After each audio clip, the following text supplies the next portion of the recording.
Good morning students, मेरा नाम है नितिन कुमार गुप्ता और आप देख रहे हैं हमारा चैनल एन स्क्वायर कोचिंग। तो आज हम अपना सब्जेक्ट स्टार्ट करेंगे अपना मैकेनिक्स।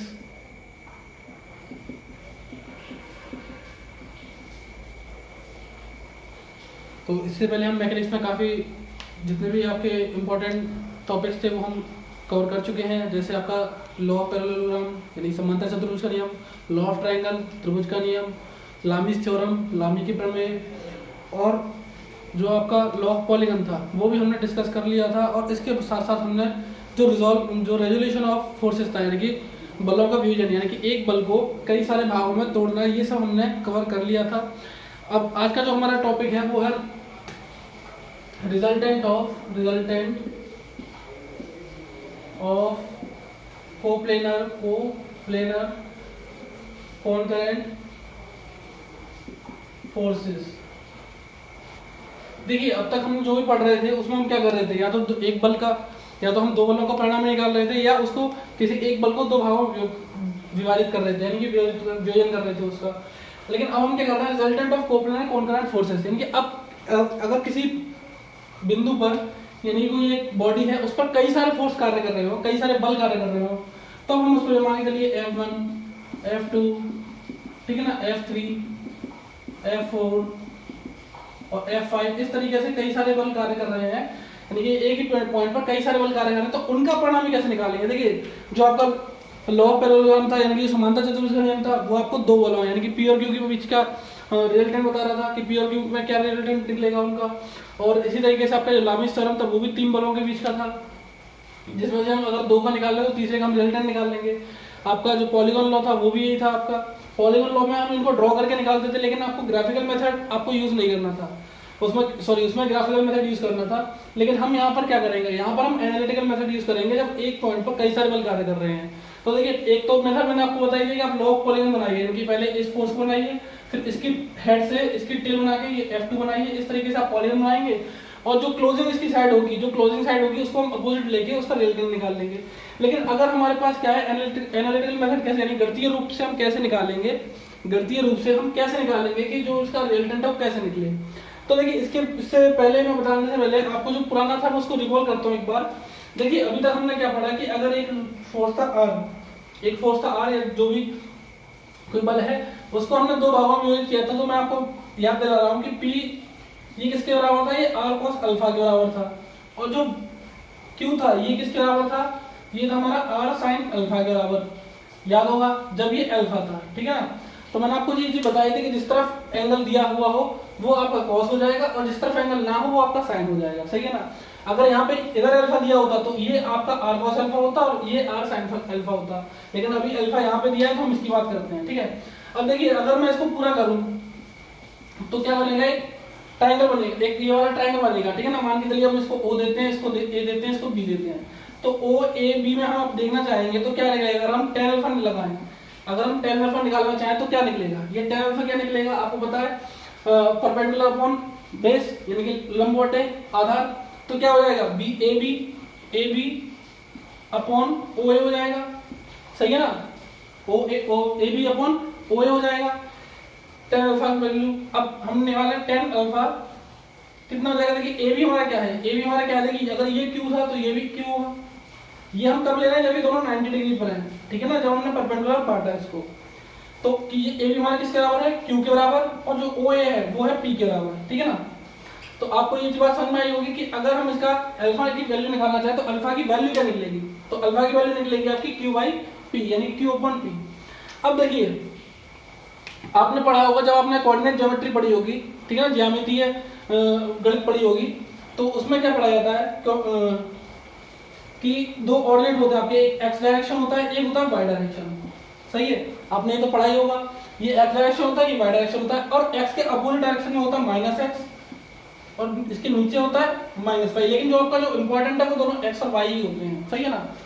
अब हमें क्या करना है, अब हमें इनका रिजल्टेंट अब हमें क्या करना है, इस पर हम ये जो पॉइंट है वो पॉइंट हम मान लेते हैं O पॉइंट, यानी कि जो उसका ऑरिजिन होता है, जो मूल बिंदु होता है उसको हमने क्या मान लिया, ये पॉइंट मान लिया। अब हम क्या करेंगे, इस पर सारे फोर्स निकालेंगे। अब अगर हम केवल इसकी बात करें तो यहाँ आप देख सकते हैं कि जो x डायरेक्शन है वो किसको रिप्रेजेंट कर रही है, OA को। तो ओ ए को क्या रिप्रेजेंट कर रही है, ओ ए, अगर मैं ए लिख दें तो ओ ए किसको डिनोट कर रही है, एक्स डायरेक्शन को, ठीक है ना, ओ ए, तो ये किसको डिनोट कर रही है, एक्स डायरेक्शन को, और जो ओ ए भी है ये किसको कर रही है, वाई डायरेक्शन को, ठीक है ना। तो ये आपकी एक्स डायरेक्शन को और ये वाई डायरेक्शन को, तो हम क्या लिख सकते थे इसको, वाई अपॉन एक्स भी लिख सकते थे। आई होप आपको समझ में आया होगा कि हमने इसको वाई अपॉन एक्स क्यों लिखा, क्योंकि जो आपकी ऊर्ध्वाधर यानी जो वर्टिकल लाइन है ये किसको शो करती है, आपकी वाई को शो करती है, वाई को शो करती है, और ये हमारा वाई यहाँ पे किसको शो कर रही है, क्यू को, और ये किसकी वैल्यू थी, आर साइन अल्फा की। तो आप यहाँ से देख सकते हैं कि अगर मैं क्या लिखूं, क्यू अपॉन आर लिखूं, क्यू अपॉन पी लिखूं, सॉरी, क्यू अपॉन पी क्या हो जाएगा आपका, R sine alpha upon P की वैल्यू क्या है आपकी, आर कॉस अल्फा। तो आप यहाँ से निकाल सकते हैं ये क्या हो जाएगा, आर से आर कैंसिल, ये हो जाएगा टेन अल्फा। तो टेन अल्फा की वैल्यू आप यहाँ से निकाल सकते हैं क्यू अपॉन पी इस तरीके से भी, और एक इस तरीके से निकाल सकते हैं, क्यू और पी की वैल्यू आप पुट करके निकाल सकते हैं। अब देखिए, अब हमने क्या माना कि इस पॉइंट को हमने माना ओरिजिन मान के अगर हम इन सारे फोर्सेस को यहाँ पे ड्रॉ करते हैं तो कैसे निकलेगा, देखिए एक F1, ठीक है, ये F2 हमारा इस तरफ जा रहा है, F2, इसी तरीके से F3 इस तरफ जा रहा है हमारा F4, और इस तरफ जा रहा है F5, सही है। अब देखिए हम इसका क्या कर सकते हैं, इसके हम जैसे हमने एक इस R का हमने रेजोल्यूशन किया था, इसको हमने विभाजित किया था, R को हमने दो भागों में बांट लिया, R cos अल्फा और R sin अल्फा। तो आप यहाँ से देख रहे हैं कि जो x डायरेक्शन में होता है वो हमारा cos में होता है, और जो y में होता है वो हमारा sin में होता है, ठीक है ना। तो इसी तरीके से अगर मैं इसको इस तरफ x डायरेक्शन में बांटना चाहूँ, अभी पहले हम एंगल देखते हैं। अगर मान के चलिए, देखिए हमने ये इसका एंगल मान लिया a, स्मॉल a, F1 का, कहाँ से, x डायरेक्शन से, क्योंकि जो हमारा x है यही हमारी ये मेन डायरेक्शन है, वो x है, हम जो भी डायरेक्शन निकालेंगे वो x से निकालेंगे। मान चलिए यहाँ से एंगल कितना है a, F2 का एंगल है मान के चलिए स्मॉल b, F3 का एंगल है यहाँ से स्मॉल c, इसका है d, और इसका है एंगल e। तो a b c d e ये एंगल है आपके, ठीक है ना। कौन आप चाहे तो अल्फा बीटा गामा डेल्टा और लैम्डा ये सब ले सकते हैं, मैं सिंपली बनाने के लिए इसको a b c d e ये एंगल है, आपको याद रखना है एंगल, ये किसी के नाम नहीं है, ये एंगल है। अब हम इसके एंगल देखें तो देखिए यहाँ से जब अल्फा था तो यहाँ पे क्या आ रहा था, आर cos अल्फा, तो यहाँ पे जब यहाँ पे a है तो ये क्या हो जाएगा, F1 cos अल्फा हो जाएगा। ये कौन सा निकलेगा हमारा, इस डायरेक्शन वाला, कौन सा, x डायरेक्शन वाला। तो हमको क्या करना है, हमको लिखना है x डायरेक्शन में फोर्स। तो हम x डायरेक्शन में टोटल फोर्स को हम कैसे लिख सकते हैं, देखिए अगर मैं लिखूं F1, सॉरी अगर मैं लिखता हूँ कैपिटल X तो ये मेरा क्या है, फोर्स है, या मैं इसको दूसरे तरीके से लिख सकता हूँ summation of forces in x direction. तो इसका मतलब क्या है, आपका x डायरेक्शन में लगने वाले फोर्स, या इस तरीके से आप दोनों तरीके से इसको शो कर सकते हो कि x डायरेक्शन में कितने फोर्स लग रहे हैं, कैसे फोर्स लग रहे हैं। तो अब देखिए मैं क्या कर सकता हूँ, यहाँ से मैं क्या कर सकता हूँ कि अगर मैं x डायरेक्शन में F1 क्या लूँ, तो F1 का कंपोनेंट क्या होगा, आपको पता है जब R का कंपोनेंट इस तरफ R cos अल्फा था, तो इस तरफ किसका हो जाएगा, F1 cos A हो जाएगा, सही है। आई होप आपको समझ आ रहा होगा। अगर अब हम किसके लेते हैं, F2 का। अब F2 का यहाँ से x है, कितना एंगल है, B, यहाँ पे आपका क्या है, इस तरफ x डायरेक्शन में ले रहे हैं, तो सारे किसमें हो जाएंगे, हमारे cos में। तो अब आप समझ चुके होंगे F2 cos B plus F3 cos C plus F4 cos D plus F5 cos E। तो इस तरीके से आप क्या कर लेंगे, x डायरेक्शन में लगने वाले जितना ही फोर्स है आप उसको कैलकुलेट कर सकते हैं। अब हम निकालते हैं बाई डायरेक्शन का। बाई डायरेक्शन का मतलब इस तरफ। अभी आपने देखा कि जब ये इस अगर इसमें देखेंगे तो हमारा क्या होगा, जो Q का मतलब क्या था, हमारा बाई डायरेक्शन में लगने वाला फोर्स। Q क्या था, हमारा बाई डायरेक्शन में लगने वाला फोर्स। तो बाई डायरेक्शन में लगने वाला फोर्स क्या था, यहाँ पे R sin अल्फा, यानी जब R था तो इसके साथ क्या आ गया था, साइन आ गया था। तो इसी तरह हमारा F1 के साथ साइन आ जाएगा, और जो एंगल यहाँ से बना रहा वो आ जाएगा। तो इस तरीके से इसको हम कैसे लिख सकते हैं, या तो हम डायरेक्ट केवल कैपिटल बाई लिख सकते हैं, आपको ये अभी आगे काम में आएगा इसलिए बता रहा हूँ, या तो हम इसको कैपिटल वाई लिख सकते हैं, या हम क्या लिख सकते हैं इसको, समीशन ऑफ फोर्सेस।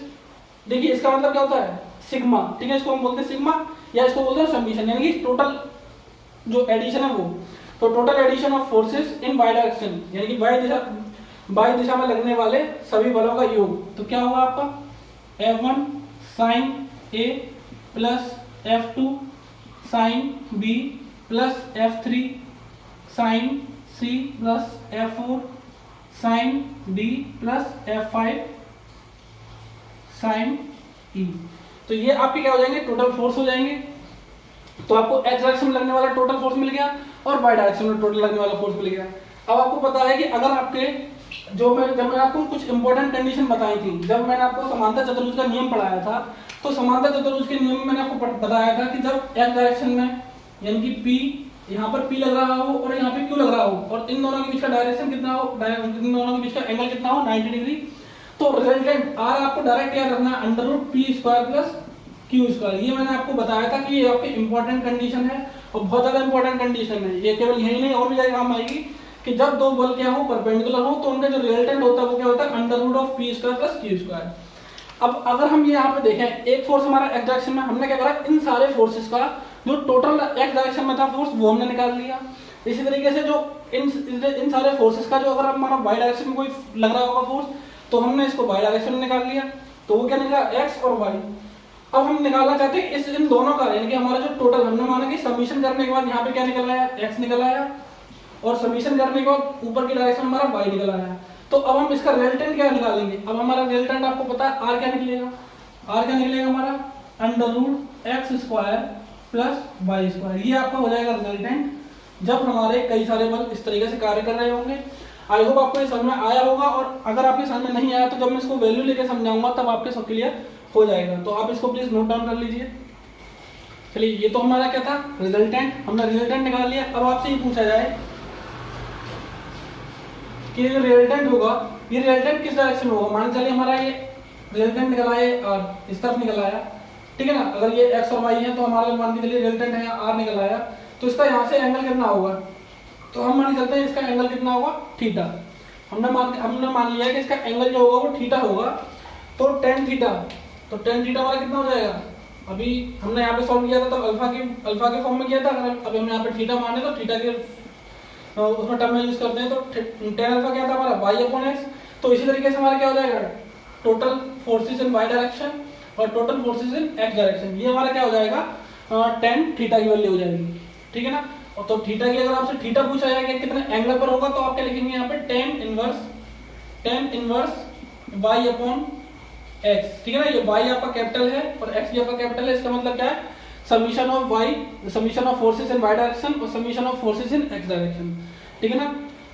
y दिशा में लगने वाले सही बलों का योग और x दिशा में लगने वाले सही बलों का योग, ये आपका हो जाएगा थीटा की वैल्यू। अब हम इस पे एक न्यूमेरिकल वैल्यू लेके सॉल्व करते हैं, जिससे तो देखिए अब हम बनाते हैं कोई, मान के चलिए मैं अपनी तरफ से क्वेश्चन बना रहा हूँ ये कि एक कोई पॉइंट है यानी कोई बिंद है, इस पर आपके कई सारे फोर्सेस काम कर रहे हैं, मान के चलिए 4 फोर्स काम कर रहे हैं। तो हमने पहला लिया 2 न्यूटन का। अब हमने ये मान लिया कि इसको ये x डायरेक्शन से कितना बना रहा है, ये बना रहा है 20 डिग्री का कोण, ठीक है, केवल 20 डिग्री।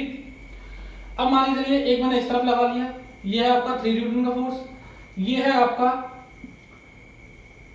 यहीं से लेता हूं मैं, ये है मान के चलिए यहाँ से है 135 डिग्री पर, ठीक है। अब मान के चलिए मैंने एक फोर्स और लिया जिसका है 4 न्यूटन मैग्नीट्यूड, और यहाँ से इसका टोटल एंगल है 240 डिग्री। अब एक फोर्स और लिया जो है मेरा 5 न्यूटन, और इसको मैंने लिया यहाँ से जो टोटल है, यहाँ से टोटल लिया मान के चलिए 330 डिग्री, ठीक है। मैंने ये 4 फोर्स ले लिए। अब मुझे इन चारों फोर्सेस को सॉल्व करना है कि इनका रिजल्टेंट क्या होगा। तो मैंने अभी आपको बताया, आप बेस जो आपकी बेस है उस पर ध्यान दीजिएगा। मैंने क्या बताया था आपको, एक x डायरेक्शन में निकलेगा, एक निकलेगा y डायरेक्शन में, सही है। इन सबको हम एक तो x डायरेक्शन में कन्वर्ट कर लेंगे, एक y डायरेक्शन में कर लेंगे, ठीक है ना। अगर ये वैल्यू पॉजिटिव आती है तो, अगर ये नेगेटिव आएंगी तो हमारा इस तरफ आ जाएगा, लेकिन अभी हम इसकी बात कर रहे हैं केवल। तो हम इसको एक बार चलिए सॉल्व करते हैं। तो देखिए आपको पता है फॉर्मूला, आपको सिंपल सा है क्या, कि summation of forces in x direction, यानी कि x दिशा में लगने वाले सही बलों का योग, या हम इसको ऐसे भी लिख सकते हैं। तो ये क्या हो जाएगा आपका, F1 हमारा क्या, देखिए 2 न्यूटन कॉस कितने डिग्री पर लग रहा है आपका, 20 डिग्री पर, प्लस क्योंकि हम x डायरेक्शन ले रहे हो, x डायरेक्शन हमारा क्या होता है, कॉस होता है, सही है ना। अगर हम इसका रिजल्टेंट मानेंगे यहाँ पे r और ये मानेंगे थीटा, ये सब मान लेते हैं पहले से ही कि r इसका निकालना है। तो हम r के लिए हम क्या निकालेंगे, पहले तो x निकालेंगे, यानी कि एक तरीके से P, अगर हम समांतर चतुर्भुज नियम में जाए तो ये हमारा क्या था, P था। तो 2 cos 20 plus 3 cos 135 plus 4 cos 240 plus 5 cos 330, सही है। अब y डायरेक्शन का मतलब क्या हो जाएगा, समीशन ऑफ fy, यानी कि 2 sin 20 plus 3 sin 135 plus 4 sin 240 plus 5 cos 330। इस तरीके से आपका ये न्यूमेरिकल होगा। अब आपको क्या करना है, बस इन दोनों को सॉल्व करना है, कैसियो की सहायता से करना है। कैसियो की सहायता से आप इसको सॉल्व करोगे तो x की कुछ वैल्यू आ जाएगी, x की वैल्यू कुछ आ जाएगी और y की वैल्यू कुछ ना कुछ आ जाएगी। ठीक है, तो चलिए बताते हैं, x और y की वैल्यू निकालते हैं। चलिए, तो देखिए आपके पास इस तरीके का एक कैसियो होगा, जिसको जो मेरे पास है ये है आपका 82 ms का। तो आप यहाँ देख सकते हैं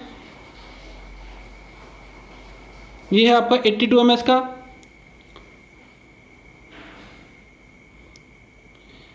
तो हम इसे यूज करके हम इसको सॉल्व कर सकते हैं। तो देखिए मैं इसकी वैल्यू रखता हूँ सबकी। तो अगर हम इसकी बात करते हैं x डायरेक्शन की, केवल x डायरेक्शन की बात करते हैं, तो x की वैल्यू कितनी निकलेगी, देखिए 2 cos 20, इसकी वैल्यू आपकी निकलेगी 1.879 प्लस 3 cos 135, तो 3 cos 135, इसकी वैल्यू आपकी निकलेगी माइनस के 2.121, मैं आप 3 अंकों तक ले रहा हूँ, प्लस 4 cos 240, इसकी वैल्यू निकलेगी आपकी -2 प्लस 5 cos 330, इसकी वैल्यू आपकी निकलेगी 4.330। तो हम इन सबको ऐड कर लेते हैं, तो क्या निकलेगा, देखिए 4.330 माइनस 2 माइनस 2.121 प्लस 1.879, तो इसकी वैल्यू आपकी निकलती है 2.088। तो ये आपकी x डायरेक्शन निकलाई। अगर हम y की निकालना चाहें तो इसे y की निकाल लेंगे, तो 2 sin 20, इसकी वैल्यू आपकी निकलेगी 0.684 प्लस 3 sin 135, इसकी वैल्यू निकलेगी आपकी 2.121 प्लस 4 sin 240, 4 sin 240, इसकी वैल्यू आपकी निकलेगी -3.464 प्लस 5 cos 330, 5 साइन होगा यहाँ पर sin 330, इसकी वैल्यू निकलेगी आपकी -2.5। तो यहाँ पे आपकी कितना हो गया, 0.684 प्लस 2.121 माइनस 3.464 माइनस 2.5। तो इसकी वैल्यू निकली, y की वैल्यू निकली आपकी 3.159, ये भी माइनस में। तो देखिए आपकी अब क्या हुई, एक वैल्यू प्लस में निकली है, एक माइनस में निकली है। तो अगर आपने कोऑर्डिनेट ज्योमेट्री पढ़ी होगी, तो कोऑर्डिनेट ज्योमेट्री में हमने आपको पता होगा कि जो माइनस y डायरेक्शन का होगा नीचे की तरफ, तो हमारा क्या निकल जाएगा, देखिए x डायरेक्शन में ये तो हमारा पॉजिटिव निकला। मैंने जानबूझ के आपकी वैल्यू इस तरीके से ली है जिसको आपको ये कॉन्सेप्ट क्लियर हो कि हमेशा आपको x और y डायरेक्शन में नहीं मिलेगा। आपको थोड़ा कन्वर्ट भी कर सकते हैं आप कि अगर ये x डायरेक्शन हमने क्या ली ये, तो इसका मतलब क्या ये पॉजिटिव है, और y डायरेक्शन हम लेते क्या नीचे की तरफ, क्यों, क्योंकि माइनस की वैल्यू है, ठीक है ना, तो माइनस की वैल्यू है। लेकिन अगर हम रिजल्टेंट निकालें तो देखिए पहले हम निकालते हैं इसका रिजल्टेंट, तो रिजल्टेंट क्या निकलेगा आपका √x का स्क्वायर प्लस y का स्क्वायर। अब आपको पता है कि ये माइनस की वैल्यू जरूर है, लेकिन जब आप इसका स्क्वायर करेंगे तो किसमें बदल जाएगी, प्लस की वैल्यू में कन्वर्ट हो जाएगी। तो हम क्या लिखेंगे, √2.088 का स्क्वायर प्लस स्क्वायर ऑफ -3.159। तो इसका जब स्क्वायर करेंगे तो आपको पता है माइनस इंटू माइनस प्लस होता है। तो हमें बस इसको सॉल्व करना है। 2.088 स्क्वायर प्लस 3.159 स्क्वायर, तो इसकी वैल्यू आ जाएगी आपकी √14.339, जिसको आप रूट लेंगे तो निकलेगी 3.786 न्यूटन। तो इस तरीके से आपकी जो आर है इसकी वैल्यू आपकी निकल आई 3.786 न्यूटन। तो ये तो आपका रिजल्टेंट निकल आया। अब हमें डायरेक्शन पता करनी है। तो जो आपका रिजल्टेंट निकल आया, मान चलिए हमारा रिजल्टेंट क्या है, ये है आर, सही है ना। तो हमारा अगर ये रिजल्टेंट कितना है, आर है, तो इसकी वैल्यू कितनी हो जाएगी आपकी 3.78 न्यूटन। आई होप आपको समझ में आया होगा। अब हम मान के चलते हैं यहाँ से एंगल हमारा कितना है, थीटा, बात वही रहेगी। अगर हमारा एंगल हमारा थीटा यहाँ से, यानी हम एफ डायरेक्शन से निकाल रहे हैं, तो यहाँ पे क्या हो जाएगा, अगर हम 10 लगाए तो 10 थीटा की वैल्यू कितनी हो जाएगी आपकी, 10 थीटा की वैल्यू क्या होगी, इसकी वैल्यू यानी कि जो वाई डायरेक्शन है इसकी वैल्यू अपॉन ये जो एक्स है इसकी वैल्यू, यानी कि वाई अपॉन एक्स ही रहेगी आपकी। तो आपको फॉर्मूले में कोई गड़बड़ नहीं करनी है, आपको फॉर्मूला वही रखना है। तो वाई की वैल्यू कितनी है, -3.159 अपॉन 2.088, सही है। तो आप इसकी वैल्यू निकाल लेंगे, तो इसकी जो आंसर निकलेगा वो निकलेगा आपका 56.53 डिग्री। तो आपकी थीटा की वैल्यू निकल आएगी 56.53 डिग्री, यानी कि यहाँ से जो एंगल होगा वो कितना होगा, 56.53 डिग्री। तो इस तरीके से आपको ये सॉल्व करना है, इस तरीके से आपके क्वेश्चन आते हैं, ठीक है। तो चलिए आगे चलते हैं। अब इस चैप्टर का जो लास्ट टॉपिक है थ्योरी के बेस से, थ्योरी के पॉइंट ऑफ व्यू से वो हम डिस्कस कर लेते हैं, समांतर समतलीय बल, ठीक है ना। इनका हम रिजल्टेंट निकालेंगे, बलों का परिणामी, अगर हम लिखना चाहें तो पूरा बलों का परिणामी। तो रिजल्टेंट कोप्लेनर पैरेलल फोर्सेस, यानी कि अगर हमारे जो बल है वो कैसे हैं, समांतर बल हैं, ठीक है ना। ये समतलीय समांतर, देखिए हमारे मैंने आपको जब बलों के जो आपके निकाय थे, विभिन्न निकाय, उनके अंडर में मैंने आपको पढ़ाया था, उसके अंदर में कि आपके बल जो है आपके मेनली 3 टाइप के होंगे। एक तो होते संगामी और असंगामी। तो हमने कौन से पढ़े, इससे पहले हम जो पढ़ रहे थे वो संगामी बल थे, यानी कि एक ही बिंदु पर मिलने वाले सारे बल थे। दूसरे बल कौन से पढ़ाए थे आपको, समतलीय और असमतलीय। तो समतलीय में से आपका असमतलीय नहीं है आपके कोर्स में, आपके केवल समतलीय है। अब समतलीय 2 तरीके से हो सकते हैं, या तो आपके समतलीय समांतर समतलीय, या दूसरे होंगे संगामी समतलीय। तो जो भी अब तक जो हम पढ़ रहे थे वो थे संगामी समतलीय। अब ये जो है, ये जो टॉपिक है ये आपका समांतर समतलीय बलों का है। अब देखिए समांतर समतलीय बलों का मतलब क्या है, मैंने आपको बताया था कि समांतर का मतलब क्या होता है, 2 ऐसी रेखाएं जिनके बीच की दूरी कभी चेंज ना हो, यानी कि डिस्टेंस क्या हो, दोनों की सेम रहे। जो उन दोनों के बीच के अगर हम परपेंडिकुलर डिस्टेंस देखें यहाँ से और यहाँ से, तो जो परपेंडिकुलर डिस्टेंस होंगी वो हर जगह बराबर रहेंगी, सेम रहेंगी। तो उसको हम बोलेंगे समांतर बल निकाय, ठीक है, या समांतर बल निकाय। अब ये हम क्या कर रहे हैं, समतल में लगा रहे हैं। तो हम किसी वस्तु पर जब समांतर बल लगाते हैं तब क्या होता है, हमको उसके बारे में पढ़ना है। तो देखिए समांतर बल का मतलब क्या है, समांतर बल का मतलब जैसे एक बॉडी है, ठीक है ना, या मान चलिए कि कार है, हम इस पर 2 फोर्स लगा रहे हैं, एक इधर और एक इसके पीछे होगा उस तरफ, ठीक है ना। या हम इसका टॉप व्यू देखें तो हम इस तरह से बल लगा रहे हैं, तो ये हमारे कौन से होंगे, समांतर, यानी कि ये दोनों एक बिंदु पर नहीं मिल रहे हैं। आप देख सकते हैं किसी बिंदु पर मिल तो नहीं रहे, ठीक है। तो इनका काम कैसा होता है, जैसे मान के चलिए अगर ये कार होती, मान के चलिए ये कार होती और इसके नीचे पहिए होते, आप धक्का कहाँ से लगाते, यहाँ से लगाते। अगर आपको स्टार्ट करनी है, मान के चलिए आप 2 भाई बहन हैं, आपने यहाँ से धक्का लगाना शुरू किया जिससे ये कार चलती, तो आपने क्या करा कि जब इस पर बल लगाए तो क्या हुआ, ये कार आगे बढ़ेगी, सही है ना। ये कार क्या होगी, आगे बढ़ेगी। यानी कि जब आप दोनों एक साथ एक ही डायरेक्शन में लगा रहे हैं तब वो क्या होंगे, वो दोनों फोर्स जुड़ेंगे। तो आपको बस इसके अंदर न्यूमेरिकल पॉइंट ऑफ व्यू से आपको पढ़ना है, आपको इसमें थ्योरी कुछ नहीं पूछी जाएगी, ना आपको इसका प्रूफ पूछा जाएगा। बस आपको एक चीज याद रखनी है, तो मैं आपको इसको केवल एक प्रूफ बता रहा हूँ जो भी है। देखिए कोई बॉडी है, हम इस पर फोर्स लगाएंगे, कौन से, एक पी लगाएंगे, एक लगाएंगे क्यू, सही है। मान चलिए ये लग रहा है हमारा ए पॉइंट पर और ये लग रहा है मेरा बी पॉइंट पर, सही है। यानी कि जो क्यू फोर्स है वो इस बॉडी का, ये एक बॉडी का ही पार्ट है, ठीक है ना। अगर हमारी एक बॉडी हो बहुत बड़ी, यानी कोई पिंड हो, पिंड पर हमारे 2 पॉइंट है, इस पर हम बल लगा रहे हैं, सही है। तो इनका रिजल्टेंट हमेशा क्या होगा, देखिए आपको मालूम है रिजल्टेंट का मतलब क्या होगा कि उसका जो रिजल्ट निकलेगा वो क्या निकलेगा, उसका रिजल्ट ये तो निकलेगा। मान लो आप दोनों इधर इस तरफ से फोर्स लगा रहे हैं तो उसका रिजल्ट ये तो निकलेगा, गाड़ी इस तरफ चलेगी। इसका मतलब क्या हुआ कि जिस डायरेक्शन में आप फोर्स लगा रहे हो उसी डायरेक्शन में गाड़ी चलेगी। तो इसको हम क्या होगा, हमारा डायरेक्शन, हमारा जो रिजल्टेंट होगा वो यही निकलेगा। तो हमारा जो आर होगा वो होगा P + Q के बराबर। आपको बस ये चीज याद रखनी है, आपको केवल इसमें 2 फॉर्मूले होंगे वो याद रखने हैं। तो ये हमारे कौन से, समदिश समांतर, ये कौन से हैं, समदिश समांतर, समदिश समांतर, जिसको हम बोलते हैं लाइक पैरेलल। ठीक है, अगर लाइक पैरेलल है तो क्या होगा, R equal to P plus Q. यहाँ से आपका एक चीज और होती है, मान लीजिए जो आर है ये आपका लगा है सी पॉइंट पर, तो आपको प्रूफ है ये, लेकिन आपको प्रूफ की जरूरत नहीं है, क्योंकि आपको प्रूफ उसमें काम में नहीं आएगा, आपके जो न्यूमेरिकल होंगे उसमें ये काम में आएगा, क्योंकि ये टॉपिक न्यूमेरिकल के लिए ज्यादा इंपॉर्टेंट है। तो आपका P इंटू ए